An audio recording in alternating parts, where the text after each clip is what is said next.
Cryptic glass. Woo! Hello, everybody. Welcome to another episode of Death Curse Society. I'm your host, Red Crank. I got the Colonel over there reading, and I got Zigzag. Woo! Shh! What? I'm trying to read. Sorry, we don't want to disturb the Colonel while he's reading. Rock, paper, scissors. We're going to be talking about that. We're going to be talking about NOS4A2 and Swamp Thing that just wrapped up their first seasons. We're going to look at the trailers for Are You Afraid of the Dark coming to Nickelodeon, Jack in the Box, The Haunt, Within the Woods, an Evil Dead fan film, and we got a couple other things that we're going to throw in just for kicks. But first, don't forget to hit subscribe and hit that notification bell to get notifications when we go live or we post new content. And now, let's go camping. You're going to Camp Blood, ain't you? You'll never come back again. It's got a death curse.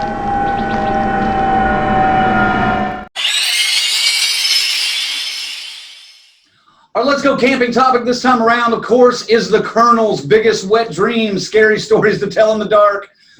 Ziggy, let's start with you so he can rub one out real quick. Give us a synopsis of this film. Scary stories to tell in the dark. It hits theaters off the pages of one of Colonel's probably stuck together pages versions of the one he was just reading there. He can only get through the first couple of stories and then that book's ruined, man.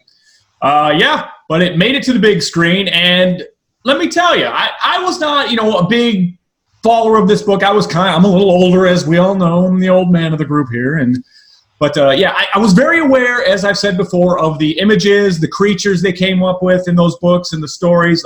Very familiar with those. So when I did get to see this, I was like, okay. The cool thing about this movie is they've added a story around the stories to kind of tie them all together, and it's done very well. I was impressed with the storytelling of this whole film. It was decent.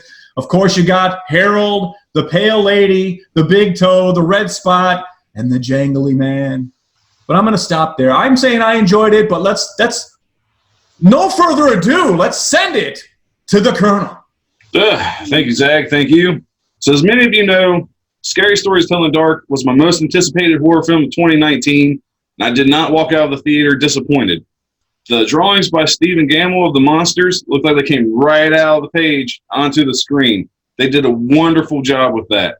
The stories are pretty dead on for the most part. There were a few changes, but that's to be expected. The cinematography was great. I really like the nostalgia of the 60s.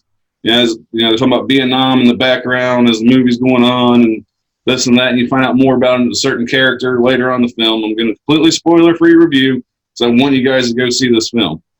Some CGI effects were really good, especially during the Harold story. Towards the end of that one, I was really impressed. The story around the stories was great. I just really wish it would have worked as an anthology. Have them reading the stories out of Sarah Bellows' book and then leading into the story about each individual one. I think it would have played out a little bit better. But I understand why they did what they did. You're talking more of like a creep show kind of vibe? Yes. Okay. I don't know. I really like the way they had the story that encapsulated the other stories. I really enjoyed the way they did that. And I thought the story that was added to that kind of helped the narrative along. And I could see them being able to do this for another movie and maybe even a third or fourth, and take other stories from the books. As far as the acting goes, I thought the girl who played Stella did a really good job. Her supporting cast struggled a little bit with some things, but Stella was good. The girl with the red spot, I can't remember her name right now, but I thought she did pretty good. Man, like you said, bringing those creatures to life right from the page, they looked damn near identical, and they were functioning practical. It was functioning practical makeup, a majority of it anyway. Del Toro, you can sense his presence on this, unlike some of these other films where people are executive producers or whatnot. You can tell he was on this. It is scary. It's fun. And, you could probably get away with getting the kids in there and it won't be too many nightmares on it, Well, that's the thing I like about this film. It's for children. Let's be honest. It's a kid's horror movie, just to the extreme. I don't want anybody going in this movie thinking, oh, scary stories telling dark and leave. I wasn't even scared. Oh, no shit. You're a fucking adult. You've read the books, man. Yeah, there's a couple jump scares. I'll admit there's one that got me. I was like, oh. Yes. There's just one. Well, I knew what I was seeing. I knew I was just going to fucking the movie. I was just going to enjoy for fun. I didn't go to be scared. Now I take my kids. They better be scared shitless. I think that's just based on the effects and the makeup. We'll do that alone. And, you know, the couple of jump scares they give you are very effective. And I think it's a good introduction to the genre for the young ones. Jumping on the 60s train like they did and setting it at that time period, too, I thought was very effective. It was able to more capture the spirit of the books in that way, and also throw a little bit of social commentary in there, which I'm sure some of you may have caught, kind of paralleling our own. I picked up on that. They laid it on pretty thick. That wasn't hard to miss. Let's rate it. Ziggy, what do you got for a rating for Scary Stories to Tell in the Dark? If you've got kids, you may find yourself entertained by their fear. You know what I mean? So go ahead, get out there and see it. I'm going to give this one a 6.5. I like horror, I like gore and stuff. I mean, but that's from me. These guys might see it differently, but it's totally worth it, man. It's entertaining. It's definitely worth seeing in the theater once. And again, if you got little kids to bring with you in the 8, 9, 10, 11, 12 area, it's going to be fun. Yeah, the preteens especially, I think, would really dig this. Colonel, rate it up. Here's my big dilemma. Where do I rate this? Yeah. Because I love the film. I really did. All my nostalgia came back watching it.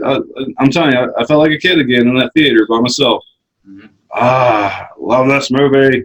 But the hype of seeing it for the first time is gone. I rated a 7.5. Yeah, I definitely agree. Nostalgia was a big factor for this movie. In the theater I went to, I would say it was probably 80%, like 30s and up, and maybe a handful of kids, like 15, 20% kids. My rating, I agree with Colonel. I give it about a 7.5. It's up there. It's not quite great, but I try to save my greats for like 8, 9, 10.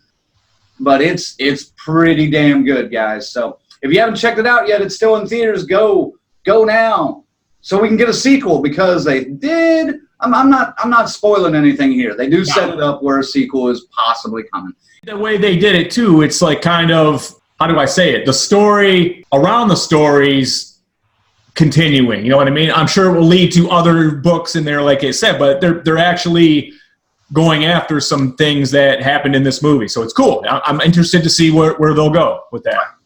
Oh, they have plenty of material. Yeah. To still pull from. Exactly. So this could go on this could be the new series, the new franchise, whatever you want to call it. I see 3 movies out of this for sure, at least. I'm not going to complain. Colonel's going to be rubbing them out for years to come, ladies and gentlemen. Now, here's the thing, though. If they do sequels, hopefully the same team is attached to it, like Guillermo del Toro, Andre Overdahl, that creative force. I want that creative force behind it. Don't switch teams and bring in like the Twilight folks or whatever. Don't do that. I heard those Lost Boys guys that just got fired off the WB are looking for a gig, Well, they can fuck off and stay away from Scary Stories Telling Dark. Woo! That's right. Well, that's going to wrap it up for Let's Go Camping. We're going to take a quick break, and we'll be back with a whole lot for you in stories. Stick around. User-friendly, easy-to-use video editing software, which contains hundreds of special effects for video that allows you to easily create a unique visual effect. Head to www.wondershare.net and get started editing now. Hi, this is Heather Langenkamp, and you're watching Death Curse Society. Whatever you do, don't fall asleep.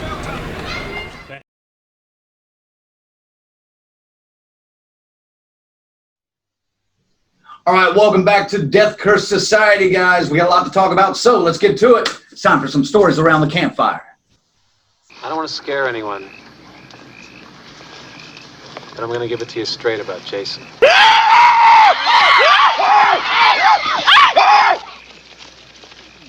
Hey, come back, come back! All right, first up on Stories Around the Campfire, we're going to talk about the new release on DVD and video on demand, Rock, Paper, Scissors, from director Tom Holland of Child's Play and Fright Night fame, Psycho 2, and writer Victor Miller from Friday the 13th, along with the co-writer Carrie Fleming. It tells the story of a serial killer who had been captured, locked away in an insane asylum or a mental hospital of some sort. He's released. He's been cured. Maybe. But Peter comes out and he goes back to his childhood home and he starts getting all these memories of what had happened, but not necessarily really too many memories of the killings until the sister of one of his victims moves in across the street and starts keeping an eye on him. He also has a very over-aggressive former detective played by Michael Madsen, who is also keeping tabs on him, and his doctor, of course, that comes into the mix there at the end, played by Tatum O'Neal. Then shit goes haywire and things start happening. I wanted to really love this film. I really did. I wanted to. I had all the hopes of really getting into this film. Did not quite live up to what I was hoping for, especially from Tom Holland and Victor Miller. Along with co-writer Carrie Fleming, who added his own touches to it, and you could definitely see his influences throughout the film where he had a part in the script writing process. If you are looking for a throwback kind of movie, it is definitely a throwback kind of movie. The acting by Peter, I was not too impressed with. It seemed very forced throughout most of it, and even with the twist at the end, it doesn't really explain it away too well. Tatum O'Neal does a fine job. Michael Madsen, he is literally just a comical cookie cutter of his characters in the past. And I love Michael Madsen. Give me Reservoir Dogs any day of the week. Even give me that First Species film any day of the week. I'm in. But now, man, I don't know. It's hurt. It hurt me to watch him do that performance. It was rough. It was rough. Colonel, what'd you think? No, Crank, I must agree with you completely. I had high hopes for this film. Gosh, the actor who played Peter was not believable. It was kind of, Now, the twist at the end kind of got me a little bit. Man, I wouldn't say it was a bad movie, though. I mean, I did enjoy it. Was expecting more. Yeah. We teased this a couple of weeks ago or a couple of shows ago, and I mentioned it being in the plot for Psycho 2, kind of leading up into it. And it is, but it does definitely go a different way, and you're safe from that at least. But, I mean, boy, it could have been a whole lot better. But why don't you be the judge? Because now you can see the movie yourself on us with your own copy, held by Mr. Crank right there. We're going to ship it right out to you. All you have to do, comment on this show on the YouTube page, leave a comment, give us a like, and if you haven't subscribed, for God's sake, do that, because that gets an automatic DQ. You can comment and you're out. Yeah. Subscribe. And we will ship it right out to you. You can watch Rock, Paper, Scissors and then tell us we're a bunch of fucking idiots. It's a great movie, or you guys were dead nuts. That thing sucked. I guess if you're a Michael Madsen fan, it's a must-have, so there you go. He performs all of his classics. He does, too. That's right. Yeah, comment on this episode in the comment section right below. Tell us what you like about the Death Curse Society, or what you dislike about the Death Curse Society. Do you like the reviews? Do you like the commentary? Do you like the humor? Do you like the host? Do you like the goofy gag shit that we do? And let us know what you like in the comments. We're going to pick a winner at random from that. Probably on Monday sometime we'll do that. Give it a few days for you guys to watch the episode through the weekend and catch up. And then we'll draw a winner on Monday, and we'll ship it out to you that week. So pay attention to the replies on the comment, too, because if one of us comments back to you or replies to you, we're going to need your address to be able to ship it to you. So, but yeah, before we finish this up, Colonel, what would you rank this movie, 1 out of 10? It's a little more in the middle of the road. I had to give it a 5. Ziggy, what about you? Completely concur. 5. Damn. For once, we completely agree. I'm at a 5, too. That's the first time in almost a year that we've just been boom, boom, boom. All right, next up on Stories Around the Campfire, we're going to talk a little bit about NOS4A2, which was on AMC. They just wrapped their first season. They announced at San Diego Comic-Con. They've got a second season that's coming out, which is a good thing, I think. At first, I wasn't a huge fan of it. It's more of a fantasy mystery at the beginning, especially, than horror or anything like that. But this starts out incredibly slow. It follows a girl who discovers that she has this power to kind of transport in between worlds by the use of this bridge that only she can see, and she has to be on her dirt bike when she's going through this bridge to be able to transport. Likewise, this girl can go to other worlds. From other worlds, people can come to hers. Enter Charlie Manx, who is some kind of vampire. They don't fully explain it too much. He's tied to this old car, and if the car gets damaged, he gets damaged, but he has to keep taking children from one world and taking them to his world, Christmas Land, to stay young. If the car gets damaged, he gets old. If he doesn't get a kid in a whatever period of time it takes, he starts to age. Some kind of juxtaposition there.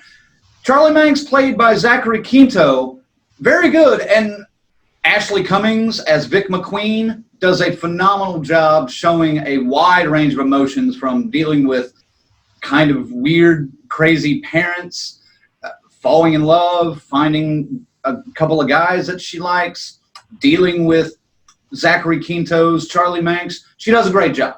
The acting is superb in it. I will give it that much. The story drags quite a bit for about the first 6-7 episodes. The last 3 or 4, kick it into high gear a little bit, and it picks up. Hopefully season 2 is a little bit better. I would like to see a little bit more of this kind of story. Like I said, I wasn't too into it until about just over midway through, and then I really got kind of roped into the story a little bit. I remember even talking to these guys when I first started. I was like, yeah, I don't like this at all. And then literally like 2 episodes later, I was like, okay, I'm kind of getting this now. I'm getting it now.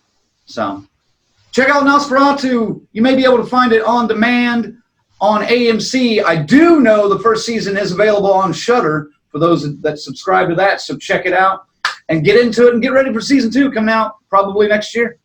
All right, next up on Stories Around the Campfire, another nostalgia piece. Are You Afraid of the Dark is coming back to Nickelodeon. Here's a little teaser to check out, a short teaser, and we'll be right back. Submitted for the approval of the Midnight Society. I call this story Are You Afraid of the Dark?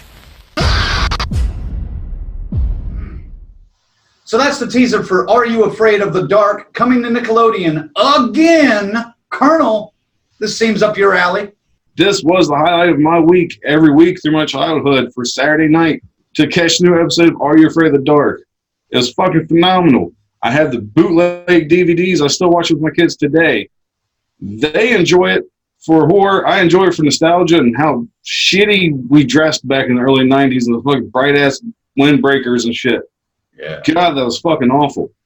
But here we are years later for a reboot on Nickelodeon. I'm looking forward to it. I honestly probably won't hold my interest like it did fucking 25, almost 30 years ago. But at least it's something for my kids to watch and go on. And when they have their kids, like, oh, man, check this out. I used to watch this when I was a kid, and this is what your grandpa used to watch when he was a kid. Right. But it's kind of cool how it can go through generations like that. Good point. Do you see this as a result of Scary Stories to Tell in the Dark being made and this kind of being, kind of piggybacking onto that in the nostalgia factor? Not necessarily. So, no, I just think it's due to the popularity of 90s Nickelodeon nostalgia factor right now with people my age. Are you afraid of scary stories to tell in the dark around the campfire? Right? That's it? No, I'm with Colonel. Like, I understand his excitement for it and the nostalgia things, because when, I guess I feel that way when a new Halloween comes, when they, Laurie Strode's attached 40 years later. Oh, fuck yeah, that was the best for me, so. Please do not give the Wayans brothers any ideas for titles for a parody film already. That's just not the direction I want to go, and I don't want to see the Wayans brothers dick this up. Next up, let's check out another trailer. Here's Jack in the Box.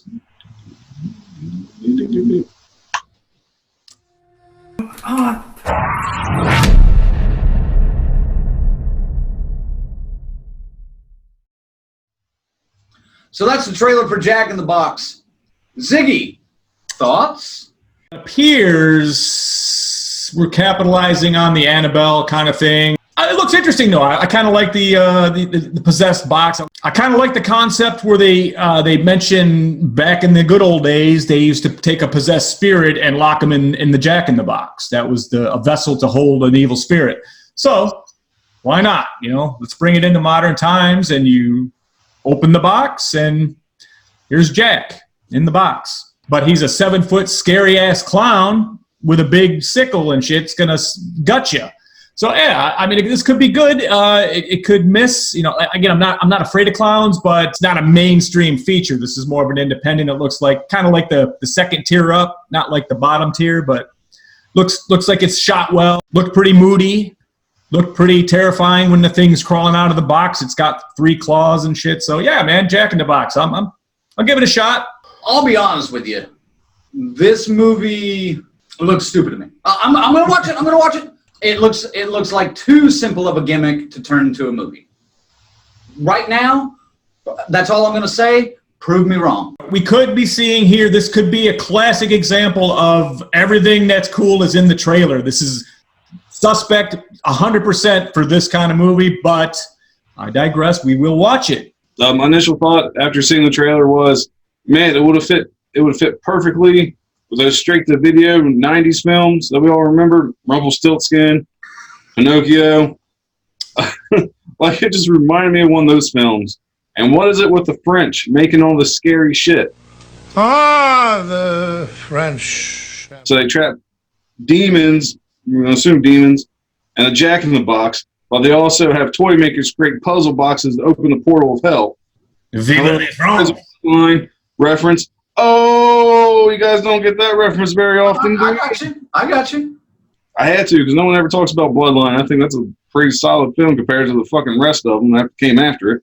The French are assholes. That's why. They are. I mean, fuck, man. I'm kind of with Crank. I'm expecting it to be fucking dumb. Like, I'm not expecting it to be good. But I'll watch it just based on the way the Jack in the Box looks when he climbs out of the fucking box. It's pretty terrifying looking. It's like, nah. So Jack in the Box coming soon. We'll let you know more when we know more. Stay tuned. Another show that just ended its first season is Swamp Thing on the DC Universe streaming service.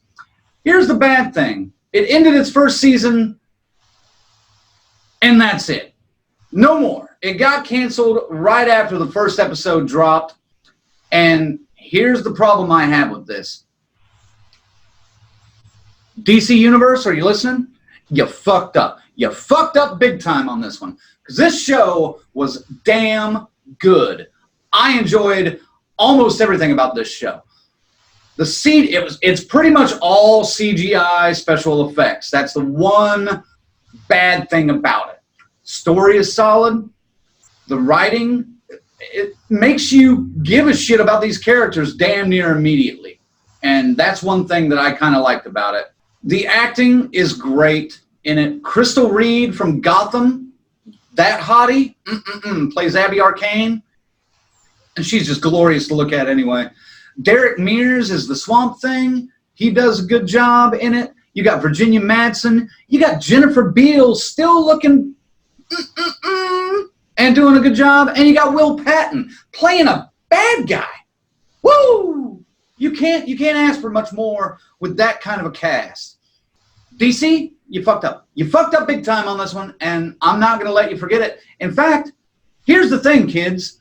Go watch it. You can subscribe to DC Universe, get a free week trial, binge watch this shit, enjoy it, cancel that shit like I'm getting ready to do, and then send DC a message and tell them to fuck off and bring back Swamp Thing. They're not going to do it, but tell them, you know.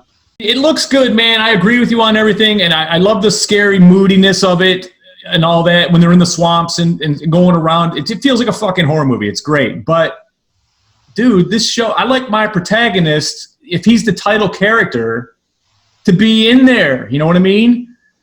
not moping around the fucking swamp and shit, man. Just figuring out life. Yeah. The other movies, man, the guy was trying to cure himself. He's building a fucking lab out of fucking mushrooms and shit, man, and beakers and stuff out in the middle of nowhere. It could have been called Abby Arcane Visits the Swamp. You know, she walks around, gets in trouble. Swamp Thing rushes in the last 10 minutes, and then he disappears again. He's gone. And then if they show him, he's not doing anything. He's barely doing anything. I just felt like, like the AMC stuff, it started to drag out. I mean, yeah, they're giving all kinds of background on these characters, man, but, it's fucking called Swamp Thing, dude. Right. Well, I see your point, but I want to make a counterpoint to part of that. All right. I like the fact that literally every single character in the show has their own secrets, and those secrets kind of come out throughout the episodes, one by one. And I mean, you discover in the first one, Abby Arcane had something to do with like her best friend's death the year before or the night before they graduate. You find out all kinds of stuff. You find out who's sleeping with who. There's kind of a little bit of a soap opera vibe to it, but I think they pulled it off pretty well. I enjoyed it. It's not bad. Like I said, it looks really good, and it gives you like the bare minimum of enough to keep you coming back, But there's talks of a movie in this same vein. I hope so. I think they could probably do better with it. They don't have to flesh everybody out quite some. I just think it was a bit much, But hey, do the thing. Subscribe, binge, purge. Next up on Stories Around the Campfire, let's take a look at Eli Roth's new project, Haunt. Here's a trailer.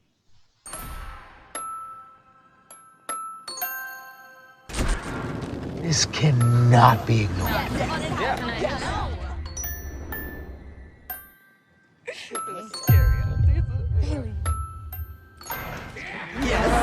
Yes, we're doing it. It's the end. Say goodbye. Is this supposed to be scary? Breathe deeply. Close your eyes. Keep the monsters from breathing.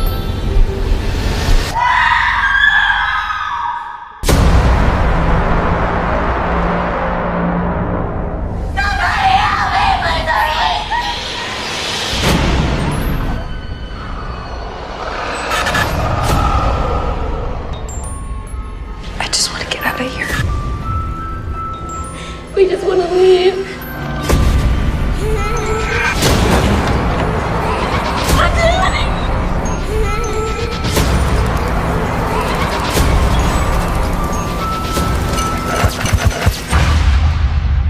Please don't hurt me.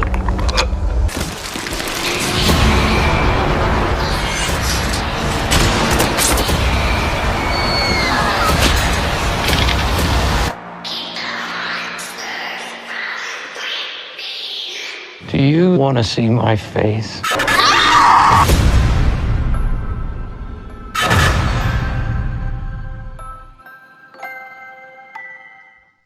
So Haunt right there. Let's check it out. Ziggy, what do you think? All right, this looks good. This looks like something I could get into just based on the fact I was a home haunter for years before I got into this stuff, and this is right up that alley. This reminded me of a movie called Hell House LLC a little bit. Some of the setups and everything that they did, but what we have here is some people go into some rural area haunted house, and some freak takes their tickets, gives them a key, and lets them in, and then it looks like all mayhem breaks out, Eli Roth style, which is going to be brutal. Look like there's going to be some over-the-top gore in it, which I'm always a fan of. So, I'm definitely looking forward to this one, and hopefully it lives up to my hype. This movie is everything last year's Hellfest wishes that it was. Now, this is a haunted attraction movie I want to see. I had somewhat high hopes for Hellfest, and I was pretty much let down like I expected. I have really high hopes for this one, so please do not let me down. But like I said, it's being produced by Eli Roth. It's from the writers of A Quiet Place. It looks like it's going to be gore galore. I'm all in on it, man. I'm pretty hyped for this one. Well, and keep in mind, Hellfest, I believe, was produced by somebody from The Walking Dead, like Gale Ann Hurd or something like that, if I remember correctly. I have no clue. I mean, that. And we know where The Walking Dead has been the last several years. It's just as a producer, even normally delivers at least on the gore factor. Sometimes the story's not great or all there, but I have a little bit more high hopes for this one than I did for Hellfest. I thought Hellfest was going to suck, and it pretty much did. Just hope he's not a paid, just, hey, put my name on here, here's 10 grand, and you know what I mean? Just hope it's more than that, you know. Right. Yeah, I hope he has more involvement than what it looked like Sam Raimi had with Crawl. Speaking of Sam Raimi, we haven't had a chance to talk about a fan project in a while. There's a new teaser out for Within the Woods, an Evil Dead fan film. Check this out, and then we'll talk about it.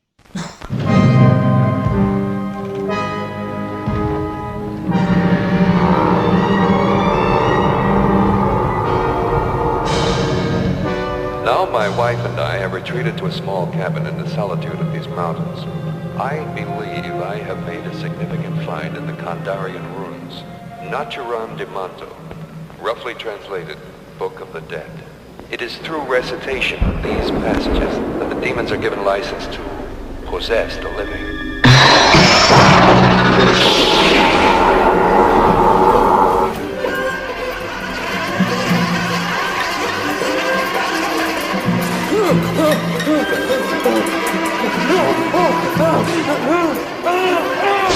I fear that the only way to stop those possessed by the spirits of the book is through the act of bodily dismemberment.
So, right in the vein of the original Evil Dead, I think, Colonel, jump in and talk about this. Oh, no, I'm with you. I mean, we've covered plenty of fan films on the show in the past. Of course, it's all been Friday the 13th, because that seems to be the only ones people want to make.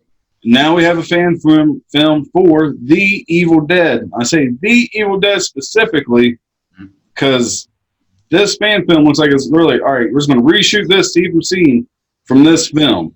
And that's not a knock towards it. Like, I want to see this. I want to see this just as a huge fan of the Evil Dead series.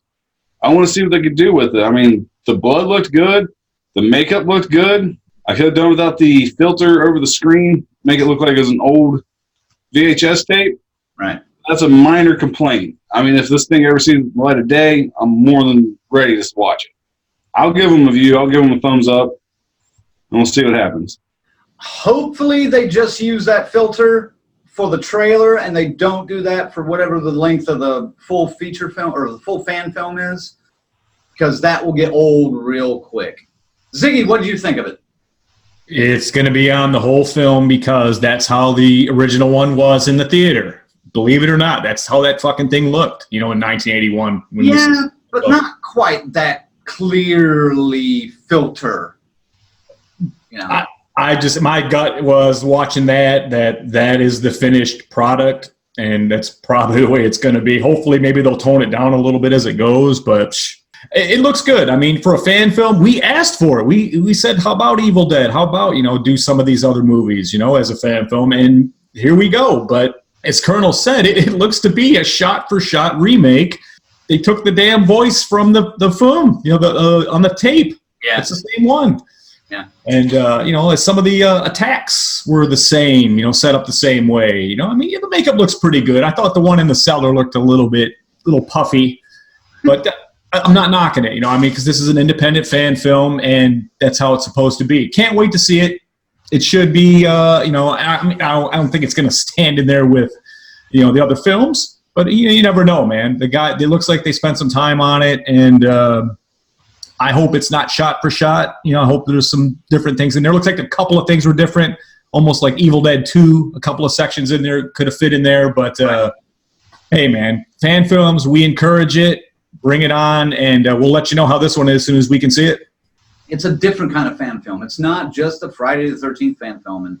And I have started to see a few other ones kind of bleed through. This one looks pretty interesting. I'm looking forward to seeing it when it's ended or when it's completed. So we'll check it out, and we'll let you know when it comes out. Next up on Stories Around the Campfire, available in stores and online, Horrified, the board game. Colonel, what do you got in your hands there? Just a little something called Boom! Horrified. Oh, look at that beauty. Well, tell us about it. It's Universal Studios trademarked game, so these are the official monsters. All right, I don't want to give anybody too much of a spoiler because, you can't really see it. This baby's still sealed. I haven't opened it yet to give it a shot.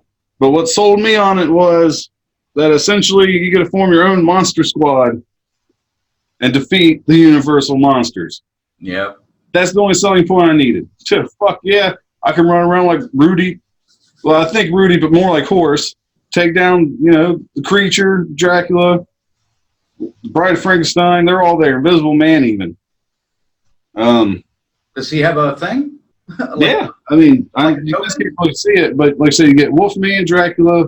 That's my point. You shouldn't be able to see the Invisible Man token, right? Yeah, you can when he wears clothes and he's wrapped up in his cloth. Oh, he's just clear, right? Oh, yeah, he's blue. Wow. Yeah, that's pretty impressive. And the creature here's the funny part: the creature within Black Lagoon is actually a purple piece.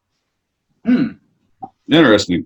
I'm looking forward to breaking it out. Hopefully, by the time this video airs, I've had a chance to play it in a couple games. We give you guys a proper review on it, and if it's easy to play, who knows? If you guys like to watch people play board games, maybe we can hook you up. We might figure something out like that. Yeah, this one looks interesting. I like board games like this, and this one looks like a lot of fun, especially kind of the throwback aspect to it, and then, again, nostalgia, big selling point. You can pick it up at Target for about $35 and pick it up online as well. So look for Horrified, the board game. I'm ready for it. I hope the Wolfman's got nards. Kick him in the nose! Kick him in the nose! He doesn't have nards! Do it! Wolfman's got nards! Come on! Yeah, I'm sure he does. But you can't tell because he's wearing pants. He had to cover up his wolf dork. All right, guys. Last on Stories Around the Campfire. Going to take a little bit of a turn here. I want to show you a trailer for a movie that was supposed to come out September 27th, but now it's not. Check out this trailer for The Hunt, and we'll explain.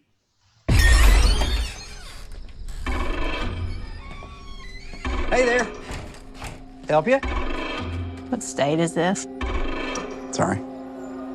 You don't understand the question? Oh, no, I didn't. Most people know where they are. Why ain't most people? You're in the glorious state of Arkansas, sweetheart.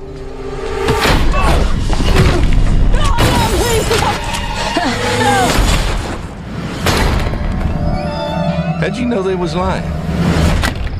Well, this ain't Arkansas, so everyone is lying. Your idea is incredible. I can't argue with that. We pay for everything. So this country belongs to us. It's just business.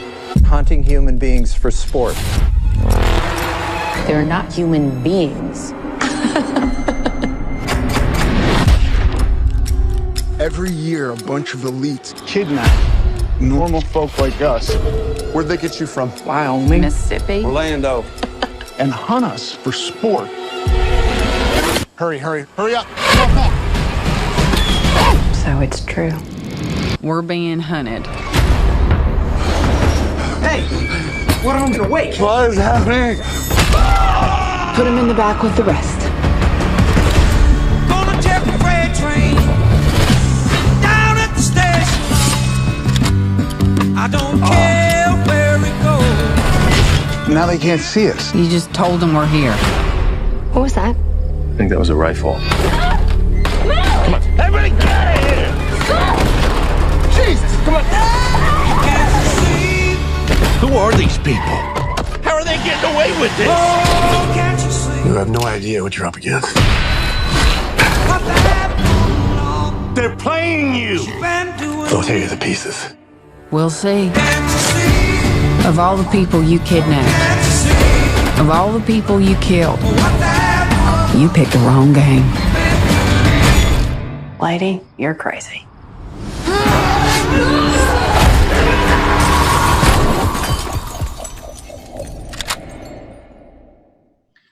So that's the trailer for The Hunt, due out from Universal and Blumhouse Pictures. Well, I say due out, but something happened in the world and they decided not to do this movie. Everyone already knows. I'm not trying to gloss over this or anything. We had some mass shootings in Gilroy, California, El Paso, Texas, and Dayton, Ohio over the last couple of weeks. Terrible thing. These movie productions, though, that have already been produced and put out, get pulled from the shelves, pulled off release schedules because of situations like this. That's where I'm not quite so sure I agree. Let's start with, I want to start with Colonel on this one. Well, it's a heavy topic to lead off with. It has been a tragedy and a very common trend in the past 20 or so years of these mass shootings. The Dayton, Ohio one, especially for me being so close to home, you know, I mean, that's terrible, and I don't want to make light of the situation. But is it really necessary to cancel a film based on what goes on in the real world? I mean, this goes back to, what was it, Happy Death Day to You. They changed the release date for that based on another anniversary of another mass shooting. I want to say this without getting political. I just don't like the censoring of art. That's essentially one aspect of it. You're censoring what can be released based on the events that go on in the world. But it'd be no different than a World War II film. I think we got a Midway movie coming out where they reenact, obviously, parts of Pearl Harbor. Are you going to pull that off because if, you know, another naval base gets attacked? Are you going to pull that from the shelves? And I understand The Hunt goes more into politics than I'm trying to go.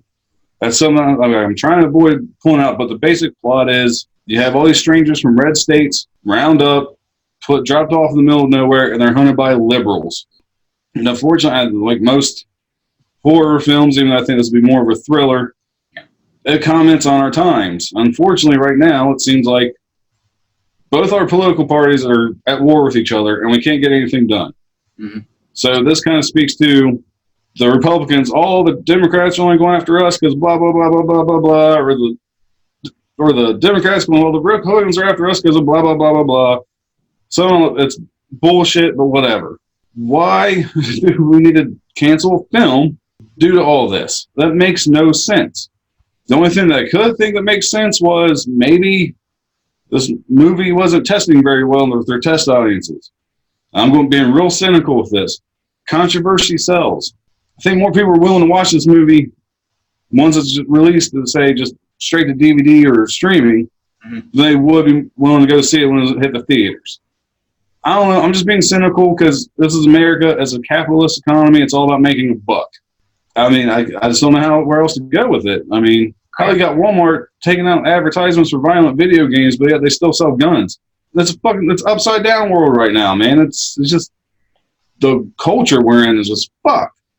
And I just don't like censoring art, canceling art, or the cynical side of me.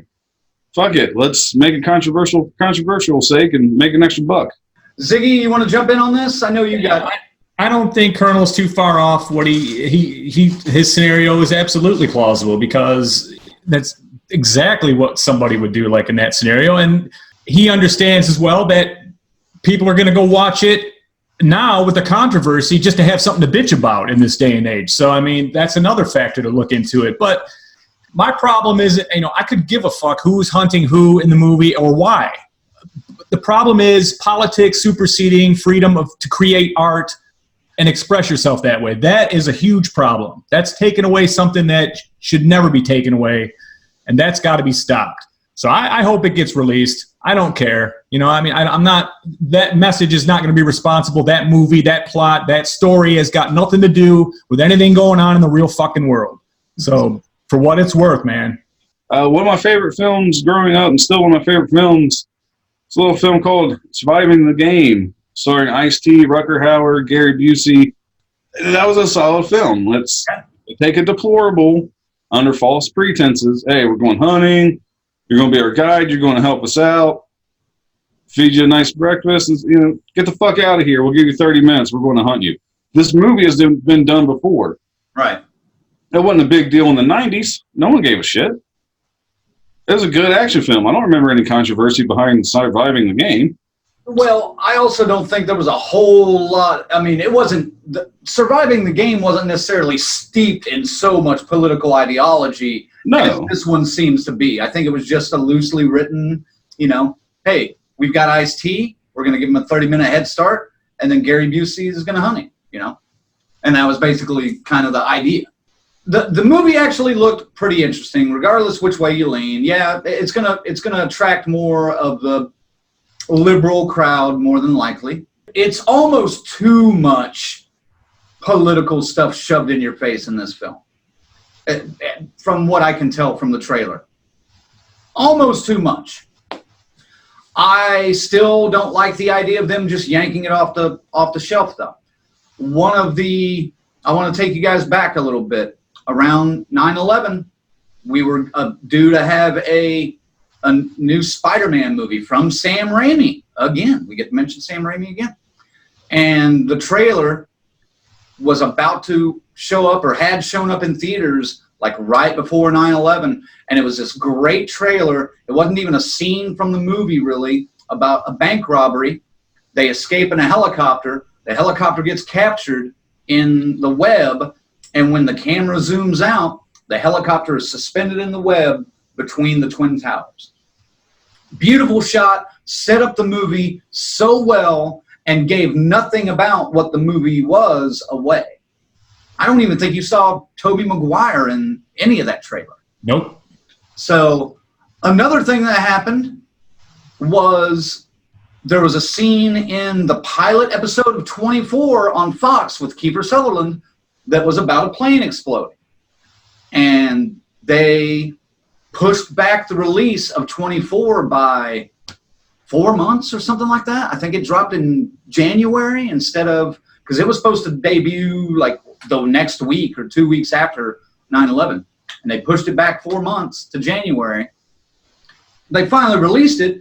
And in my opinion, 24 went on to be one of the greatest TV shows of the early 2000s. It's one of my favorites. But, you know, are we catering too much to pushing things like this back and possibly even canceling an entire movie altogether? I fully expect The Hunt to be at least released on DVD and on demand at some point down the road. But when? 6 months? A year? They've spent how many millions of dollars in marketing it for the theaters, and now it's not going to be coming out to the theaters because a couple of psychos decide to go crazy and shoot some shit up. That's going to happen all the time. But do we change art because of it? No, I don't think we should. It's supposed to be an escape, you know, get away from the real world for a little while, you know, just let things go, give your mind a break. You know, I mean, entertainment, you know what I mean? It's got nothing to do with real world. See, here's the thing. I'm not and the studios are not trying to force the victims or the surviving members of the family of these victims in El Paso, Dayton, Gilroy. They're not trying to force them to go and see this movie. The movie is out there for people if they want to go see it. It's not a slap in their face. It's not disrespectful in any way, as far as I can tell. You know, it's just a film. Yeah, it's just a film. Cancel every movie that weekend if that's what you want to do, but that's dumb. I don't know. Like I said, just unfortunately, this is the world we live in today, man. I mean, I don't know what else to say. It's I mean, art's always going to imitate life no matter what. Always. I mean, you can't stop that from happening. I think that's why everybody loves Romero's film so much. He is always commenting on the society at that time. It may not be in your face, but it's there. Right. This is what art's supposed to do. It's supposed to make you think. And unfortunately, art falls underneath the First Amendment, freedom of speech. Well, you would think so. And infringe on people's freedoms. Well, I mean, art, even back in the days of like William Shakespeare, you think his writing wasn't political and class-based? You goddamn right it was. Got produced, it got made, and now it's world famous. We all have to study it in school. Art has always commented on the social atmosphere that we live in. And a lot of times it's even gone back and commented on things that happened 20, 30, 40 years ago. And we've commented on stuff like that. It's art, guys. Let it fly. Let it flow. It's supposed to. What do you guys think, man? Let us know in the comments. Where you at on this? Because this is a problem, man. Let's talk. And this is not, obviously, like I said, this is not the first time this has happened, and this is not going to be the last time it's happened. Hopefully, Hunt gets a release at some point, and we'll be able to go and check it out. I'm kind of interested to see it, and I hope you guys are too. But yeah, like Ziggy said, let us know in the comments what you think of this latest effort to censor and remove a film from release because of something going wrong in the world. I give it no more than 3 months. It's on demand, Blu-ray, DVD, and all that. So yeah, let's not forget. What was it? The Interview with James Franco and Seth Rogen. Right. Sony pulled that motherfucker awfully quick. Put it out on Netflix and so boom, it fucking soared. Yeah. Right. Hence why I'm a little cynical. We'll see what happens. It worked for The Interview, and that was again just good timing, or weird timing at least. Yeah, North Korea hacked Sony Pictures, and you better not release this movie. Yeah, but that's gonna wrap it up for Stories Around the Campfire, gang. We're gonna take another quick break, and we'll be back to wrap up the show right after this. Stick around. I'll be right back. Don't get dressed. Oh, fantastic. Holy. They're coming to get you, Barbara. Stop it! You're ignorant. They're coming for you, Barbara. Stop it! You're acting like a child. They're coming for you. Look, there comes one of them now. I think. You know, it's funny. Everybody fears the inevitable. Everybody fears what's coming in the end, the uncertainty. Everybody fears death. I find calm in death. You know why I find calm in death? Because every living creature on this planet faces it one day or another. No one can escape death. It's almost like we have a death curse. I know one thing before I leave this planet, and that curse ultimately takes me. I want to join a society of like-minded people, but I also fear and embrace the inevitable. Indianapolis, death is coming to your small town, September 6th through the 8th. I ask everyone to embrace the curse and join the society. Are you DCS? He'll hear you. Here he comes now. I'm getting out of here. Johnny!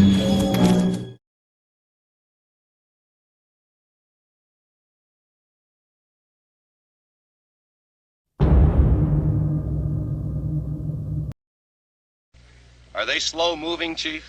Yeah, they're dead. They're all messed up.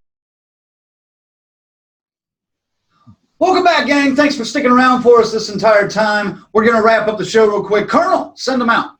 I just want to send a special shout out to Filmora for making our little show look oh so pretty. Oh, so pretty. That's right. You can check them out at wondershare.filmora.com. Zigzag, what do you got? The internet. It's out there, and so are we.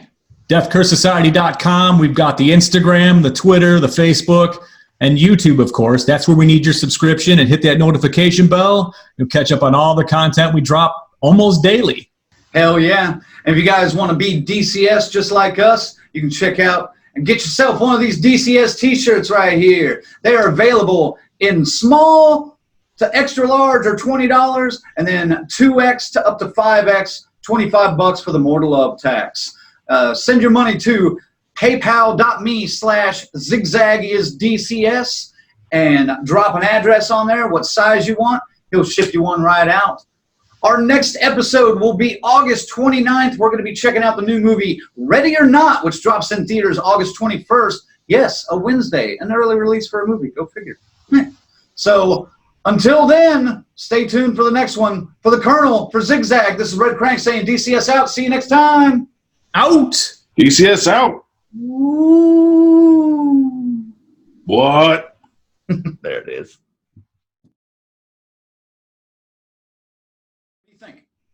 I'm a fan, but I'm probably a little biased on this. I'm I don't want to sneeze on my face scoop.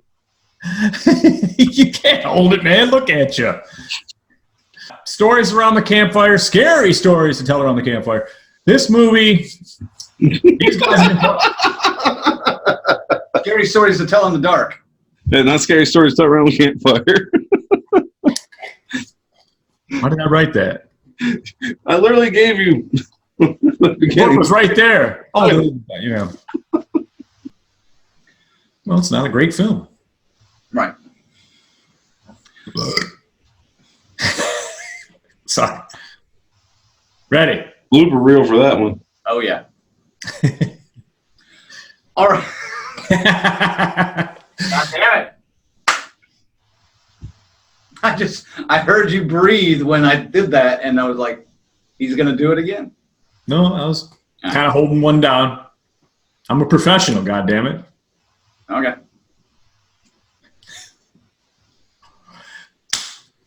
Yeah. All right, first up.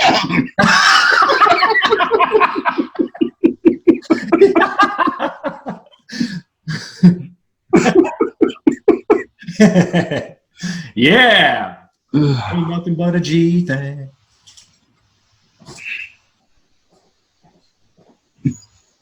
Sorry. I'm watching you now. All right. So, I think I'm a word. I ain't going to do anything stupid now. All right. We got all that out of the way? Well, it'd probably be, are you afraid of the or something like that, you know? You know, just say, I don't what, you know? No! That's cool.